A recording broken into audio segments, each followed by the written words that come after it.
दरम्यान मुख्यमंत्री असताना अनेक योजना आणल्या, मात्र मवियाने आमच्या सर्व योजना बंद केल्या असं म्हणत फडणवीसांनी विरोधकांवर हल्लाबोल केलाय। उपमुख्यमंत्री फडणवीस काय म्हणाले बघूया।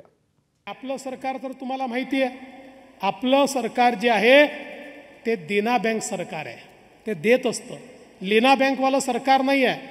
मागच्या काळामध्ये आपण बघितलं वसुली करणारं सरकार होतं, आता वसुली करणारं नाही, बहिणींना देणारं सरकार या ठिकाणी आलेलं आहे।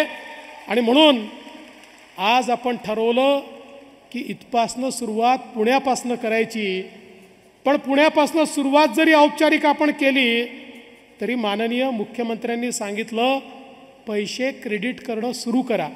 यांनी पहिल्यांदा सांगितलं 2-3 महिने पैसे मिळतील, मग पैसे मिळणार नाही, पण मला सांगताना आनंद वाटतो आमच्या अजितदादांनी अर्थसंकल्पामध्ये मार्च पर्यंतची पूर्ण व्यवस्था करून ठेवलेली आहे।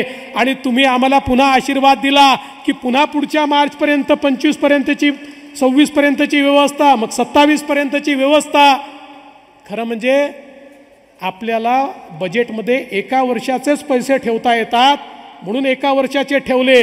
जर बजेटमध्ये 5 वर्षाचे ठेवता आले असते ना तर सगळे विषय बाजूला ठेवून पहिल्यांदा लाडक्या बहिणींकरता 5 वर्षाचे पैसे आपण त्या ठिकाणी ठेवले असते। एबीपी माझा, उघडा डोळे बघा नीट।